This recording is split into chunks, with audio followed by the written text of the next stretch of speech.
Et Alors bonsoir et bienvenue pour cette deuxième rando chandelle de 2015 qui s'appelle les arrosoirs de feu. Ce soir on va faire un parcours qui, vous allez voir, va partir de la cave Coinard, qui est un vieux quartier d'Avon, que je pense vous connaissez tous sans forcément savoir que ça s'appelle la cave Coinard. Et donc ce soir on fait la deuxième rando chandelle du week-end qui fête la Saint-Fiacre, le saint patron des maraîchers. Et donc ce soir on fait une rando chandelle dans le quartier des maraîchers, donc dans la vallée d'Avon, rue du Monceau, sur le quartier de Changy, et puis à la cave Coinard qui est un vieux quartier d'Avon. Donc ce soir en fait on a une 60aine de personnes, donc encadrées avec les bénévoles de l'association, et on va leur faire découvrir à la bougie un certain nombre de choses intéressantes pour toute personne qui s'intéresse au patrimoine avolais.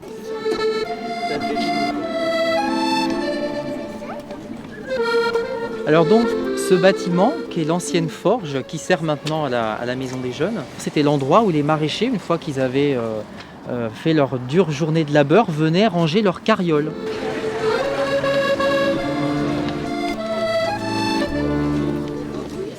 Donc on n'est pas encore au point culminant d'Avon, mais nous sommes donc au quartier de la cave Coinard, qui était un des fameux 6 villages dont on parlait tout à l'heure.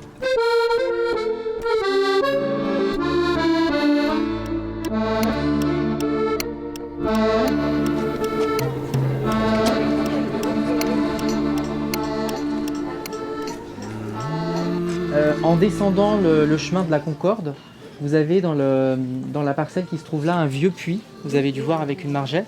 En fait ce puits il s'appelle puits Lascou, parce que la famille qui l'a fait construire au 19e siècle c'est la famille Lascou tout simplement.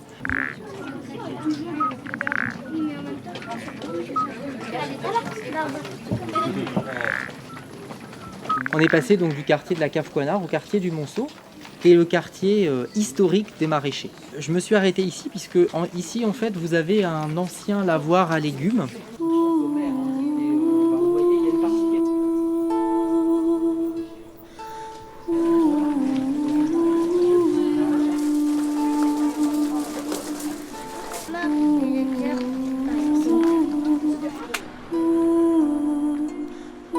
Dernière cressonnière d'Avon. Cette cressonnière elle est alimentée par une source qui trouve sa naissance un petit peu plus haut dans la forêt. Oui, voilà.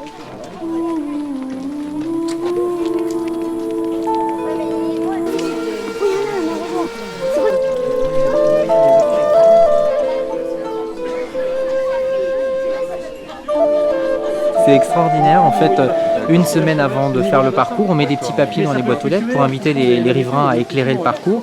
Mais là, c'était pas du tout prévu. Il y a un monsieur qui nous ouvre son jardin et qui nous fait découvrir un bassin avec une source absolument magnifique. Donc, je trouve que c'est formidable parce que c'est le but de l'association. Ça crée du lien social, ça fait rencontrer des gens. Et on voit, les gamins sont tous super contents. Et moi aussi, franchement, je m'attendais pas à ça. Donc, je suis très content, très très content. vous savez, dans la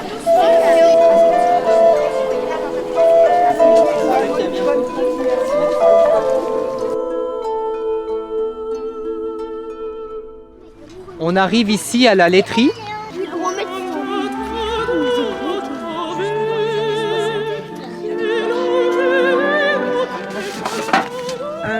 Alors, c'est quoi?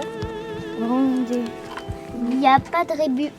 Dans le parc de Bel-et-Bas, vous avez, on va dire, 3 éléments importants. Le premier, c'est le manoir de Bel-et-Bas, qui est en fait le manoir de Bel-et-Bas, le berceau de la musique française.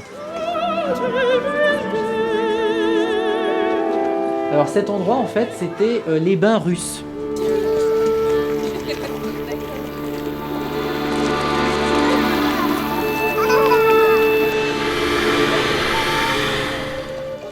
Ici, on se trouve dans le verger du Val du Moulin. Ce verger, en fait, c'était le verger du domaine de Bel-et-Bas. Il y avait encore des vaches dans les années 70, en tout cas début 80, je sais pas, mais en tout cas fin 70, c'est sûr.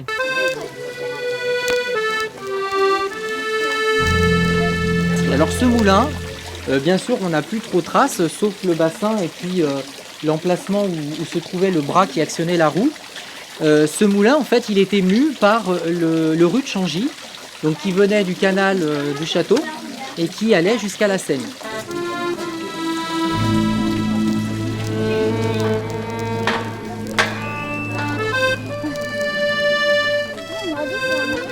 Donc c'est le dernier pont, la dernière preuve tangible physique qui prouve qu'il y avait un petit ruisseau, le rue de Changy, qui passait ici.